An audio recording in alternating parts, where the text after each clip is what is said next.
السلام عليكم ورحمة الله تعالى وبركاته كلنتي وعن أو وناكسن داوديال ميل كستو دافها عالم كجوجتان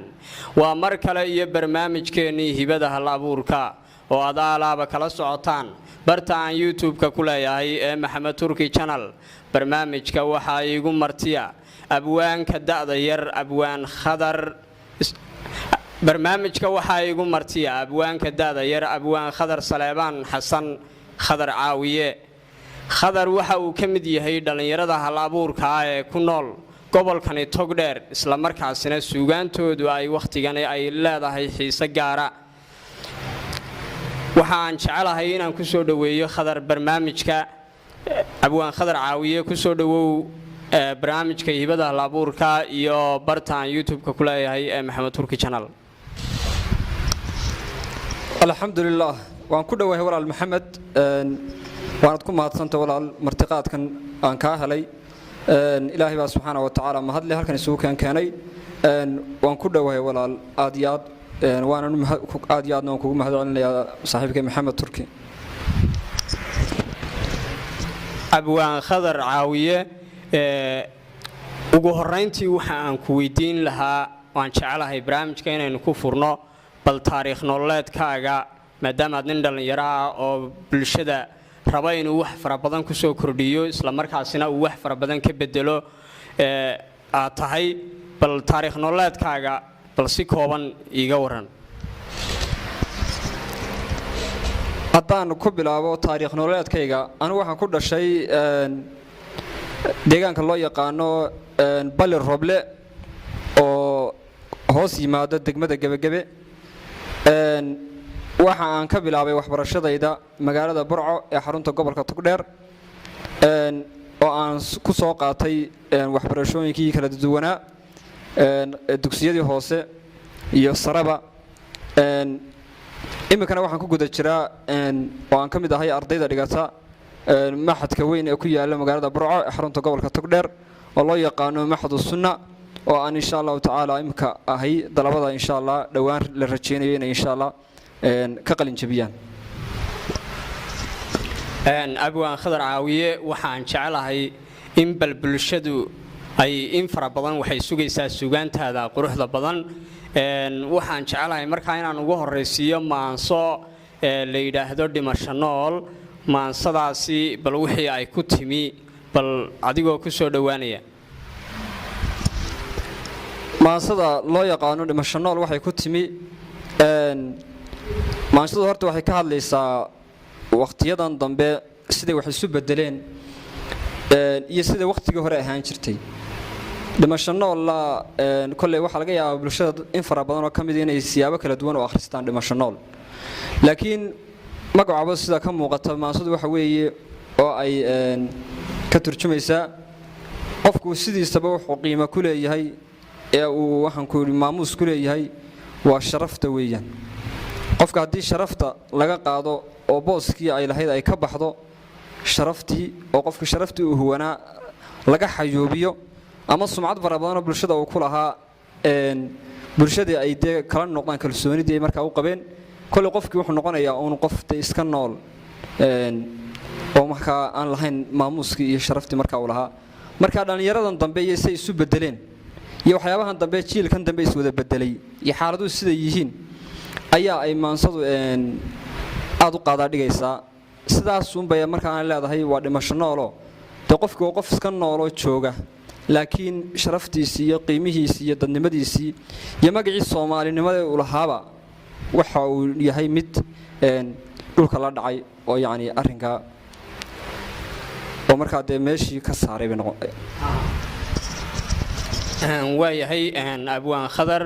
iyadoo waqtigu aad u kooban yahay waxaan jeclahay inaynu soo gabagabayno aynu soo koobno markaa maansada dhimasho nool adigoo bal markaasi bulshada la wadaag markaa ku soo dhawow maansadu sidan ay ku bilaabmaysaa maansada waxaan ku halqabsanayaa wiil aanu saaxiibanahay oo la yaqaano Abshir Xasan Jimcaale oo la yaqaano Abshir Xoogsade oo kamid ah asxaabtayda aadka isugu dheernahay markaa maansadu waxay ku bilaabmaysaa sida tan abshirow dharaarahan ma tirin maanso dhumuc weyne dhowr sanaba waataan ka tegay dhaanta iyo heese dharaartaan u baahdaan dabeed dhabu caddeeyaaye bal dhegayso maantana xog baan soo bandhigayaaye dharaartii timaadaba waxbaa lagu dhaqaaqaaye maantana dharkiibaa la qubay iyo dhaqankii soomaale dhallinyaradii way dhacantay oo dheelmad weeyaane haddaynaan ka dhiidhiin bulshoy dhaqan xumaantooda dharka oo la dhigabaa ku xigi dhowr gudabadoodi dheeldheel hamoodina ilay waa dhimasho nool uune dhidig iyo labood waa kuwa dhuubay maradiiye dhajis miidhan bay wada sitaan oo dhaafay sinihiiye dhowr miidhan weeyaan wiilashii dhaadanaan jiraye dhaqashadii ka tago oo waa kuwa dhilaya qaadkuune dhulkoodii ka tago oo jinbaa dhoofiyoo diraye haddaynaan ka dhiidhiin bulshoy dhaqan xumaantooda dharka oo la dhigabaa ku xigi dhowr gudabadoodi dheeldheel hamoodina ilay waa dhimasho nooluune hablihii dhalaalka uu lahaa dheeha midabkoodu ee wada dhabeeshiya ahaa dheemantiyo luulka dhibaataa haleesho dadyo weynan dhaadayne dhamacdaa la shiday bay iyagu dheef u qaateene dhaayaha markaan saara baan dhab u ilmeeyaaye dhan kastaad ka eegtaba dawadu waa dhaawac kugu yaalle haddaynaan ka dhiidhiin bulshoy dhaqan xumaantooda dharka oo la dhigabaa ku xigi dhowr gudabadoodi dheeldheel hamoodina ilay waa dhimasho nooluune sidaas ayay maansadu ku dhammaysteen maasha allah waa maanso aad iyo aad runtii u qiimo leh waxaan filayaa bulsho fara badan iyo dhallinyaro badan in ay markaasi maansadaadaasi ay u noqon doonto baraarug isla markaasina ay ka waantoobi doonaan waxyaabo markaasi khaldan oo markaa dhallinyaradu ay u haysato steel ama dhaqan saxan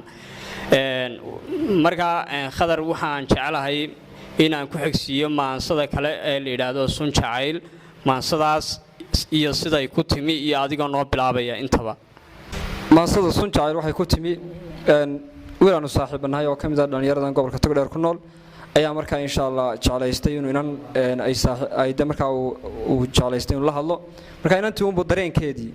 maansada lagu cabiraya uu kula hadli lahaa yacni ku raaligelin lahaa wixii sida sagalka roobkoo soo da'ay saqdii dhexe salaxyadan togdheer iyo sool iyo saraartii ilaa sabarkii buurdhaab inta uu sallaha dhigay kala simay xareeddii saxansaxada roobkii saamaysay dunidii sidiisoo kaleetaad samsamay walaal tahay samsamay inaabtaay siduu yahay jacaylkani saadaasha mooyee sawirkiisa guud iyo sida uu u eeg yahay lama arag samsamay weli waan sugaynaa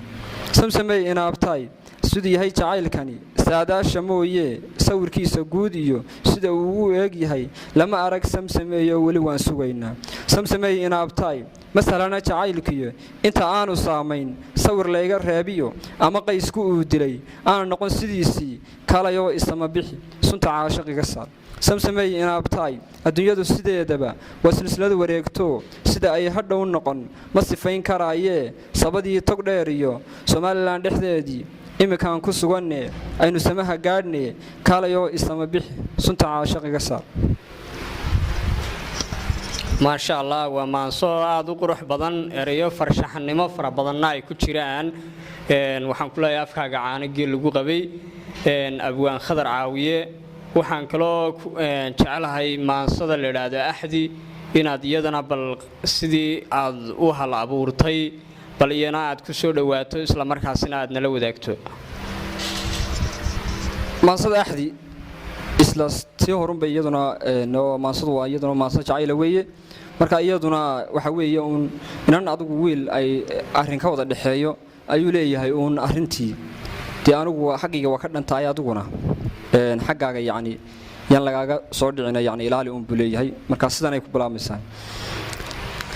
adduunyada dhammaanteed afrika iyo aasiya eeshiya kolay tahay idilkood hablaa kacay adigaa u mudanoo idabtiyo xishoodkana alla uu ku siiyo asaagaa ku dhaafee ila qaba jacaylkiyo arrinkeenna gaarkaa axdigii dhexdeennana idilay ha sii dayn ayaantaan isbarannaa jacayl uga abuurmoo uurka iyo laabtaba olol baa ka baxayo waa astaan jacayliyo aasaaska noloshee araartaydu waxay tahay inaad ooridaydiyo ehelkay ahaato aqal fiican taagno ubada aan dhallaayo asaagaynba dhaafnee ila qaba jacaylkiyo arrinkeenna gaarkaa axdigii dhexdeennana idilay ha sii dayn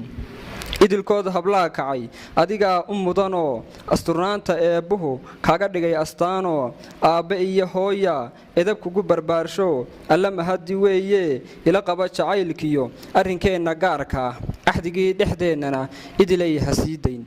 sidaas ayay maasadu iyaduna leedahay waayahay abwaan khadar caawiye waxaan jeclahay inaan hal su'aalo ku weydiiyo horta khadar iyo jacaylku say isku yihiin maansooyinkaaga jacayl baa laga dhadhansanayaa erayo kalgacala oo fara badan baa ku jira marka ma jira jacayl kugu dhacay oo aad gabay ka samaysay ama aad maanse ka samaysay ni waxaan odhan karaa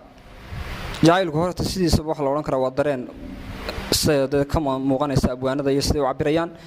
laakiin marka hore abwaanku waxa weeyaan isagu wuxuu la wadaagaa un dareenka bulshada iyuunba markaa cabiraa laakiin anigu khadar ahaan markaan iska hadlo noo jacaylkaa weli ismaanaan soo gaadhin daba waxay ka noqotaba imika uun ismaanaan arag waa saasaan leehay way kuu dambaysaa baan haddaba odhan karaa waayahay waxaan jecelahay inaan maanso kale oo waxaa jirta la yidhaahdo saban la hadal bal maansadaa iyo sabab nasuulkeeda macnaha sidaad ku hal abuurtay bal iyana bal taana maansada saban la hadal waxay ku timi horta sida magacaba ka dhadhamaysa maansadu waxay la hadlaysaa sabanka la joogo ay la hadlaysaa marka sabankii bay cabiraysaa iyo xaaladiisa marka maansadu sideedaba waxay aad iyo aad u taabanaysaa aad u garaacaysaa waa sabanka iyo haddii sabanka la fahmi waayo dad fara badan baa laga yaabaa sabanka fahmi waayaan oo dhalinyarada dambe ka mid ah sabanku yacni waqtiga uun la joogo uun weeyaan ka maansadu waxay ku bilaabaysaa sida tan saaxiib sokeeyow saban baynu joognaa samihii dhammaado xumasaabka loo tolay saban baynu joognaa sunnihii rasuulkiyo diintii la saydho samaantii la diido seetada la goosto dadku wada siloonyo saxariirku badanyo xaaladdu si kale tahay saban baynu joognaa cadaaladii la suuxsho saldhig lagu ilaawo dulmigii sarreeyo saboolkiiyo agoontii sifir ay yihiinoo silic loo dhammeeyo saxaxuma u dheertahay saban baynu joognaa toobadii la seego saacaddii dhacaysiyo suulkii qiyaamaha laga wada santaago saqariya jixiimada saadir uu abuuree suuradaha qur-aankiyo safxadaha ku wada qoran sahal looba qaato dadku wada silloon yahay saban baynu joognaa raggii wada sirkhaamo saqda dhexe markay tahay ilaa saaca waa bari sigaar uu cabaayiyo sambabada wixii dila sikin aanu dayno saxariirka haystana saamaleel u dheeryahay saban baynu joognaa sodohii wacnaa iyo habliisuu banaan jiray sekadaha habeenkii suuqyada wareegaan saban baynu joognaa subaxdii timaadaba ninka dhiigga saydhee seefaha lisaayee ruuxna aan sadkiisiin loo sacabatumayo soo dhowow la leeyahay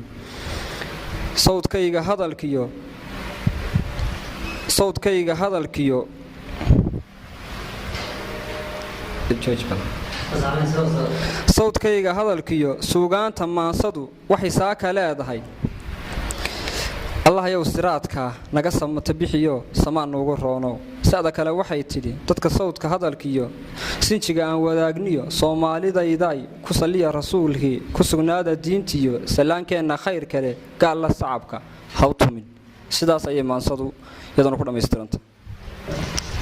waan gartay abwaan khadar caawiye waa maase runtii aad u qiimo badan erayo aad u wanaagsan oo markaasi xikmad fara badan ay ka burqanayso ay ku jiraan waxaan rajaynayaa in bulsho fara badani ay markaasi gabayadaada quruxda badan ay wax fara badan ay ka faa'iidi doonaan isla markaasina iftiin badan uu noqon doono aqoonta ku jirta iyagoo dhaafsanaya waayahay abwaan khadar waxaa jirta hees bedela abwaankasina waa looga baxo heesana wuu bedelaa marka hees waxaa jirta bedela oo markaasi dhiindhiin la yidhaahdo bal heestaas sidaad ku bedeshay adoo nugu luuqaynaya bal ku soo dhowow heesta la yidhaahdo dhiindhiin horta waxay ahayd markii hore hees la qaaday bay ahayd oo uu qaadi jiray majaajilaystaha marna dee aynu odhan karno waa fanaan guri barwaaqo waana salaamaya markaa heestu waxaad moodaa horta baryahan dambe in heesaha la bedelaya ay farabateen marka waxaa laga yaabaa heestii caadiga ahayd ee la qaadaya inay ka saamayn badato heesta beddelka ama bulshadu ay ka jeceshahay marka saas ayaan ku bedelay waxaanay odhanaysaa sida tan sida dhiiqa roobo dharkaagii ku duusho dhan kastaba ku taalaan dhoohan kugu masaala waxaa tahay dhagweyn dumar isku dhuubta diraco dheeldheeliyayso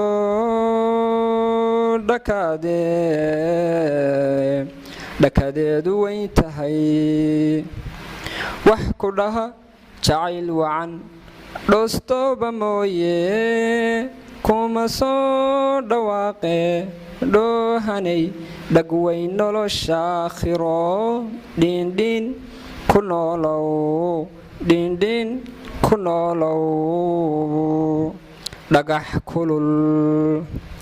kulul ku dhalato lagu dhoobay ciido dhan kastaba dhawaaqo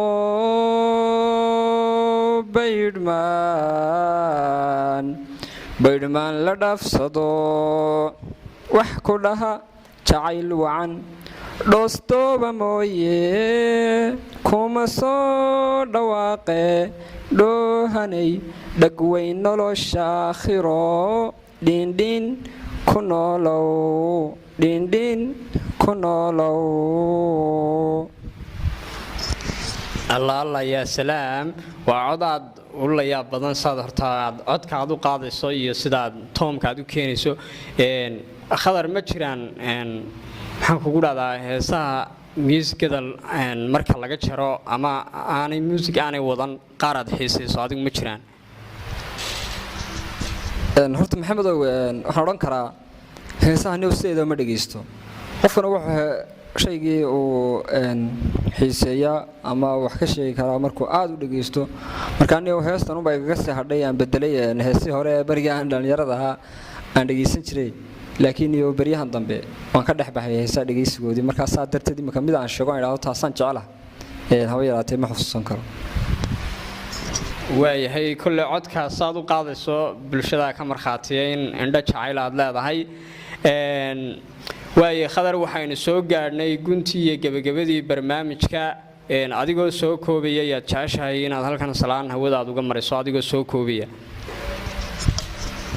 halkan waxaan ka salaamayaa cid kastoo magacayga iyo muuqaygaba garanaysa oo igu horeeyaan hooyaday iyo aabbahay iyo cid kastoo asxaabtayda meel kastoo adduunka ay ka joogaan waa tahay daawadayaal intaasi ayaan ku soo gebagabaynayaa toddobaadkan barnaamijkeennii hibada halabuurka oo uu ku marti ahaa abwaan khadar saleebaan xasan oo loo yaqaano amabase loo garan og yahay khadar caawiye dhinaca editinka kamaradaasi quruxda badan iyo qaabaynta barnaamijka waxaa u hagar baxay islamarkaasina barnaamijkaynuugu howlanaa mustafe maxamed mmc inta aynu barnaamijkan mid la mida ku kulmi doono waxaan idinkaga tegayaa sidaasi iyo nabadgelyo fii ammaan illaah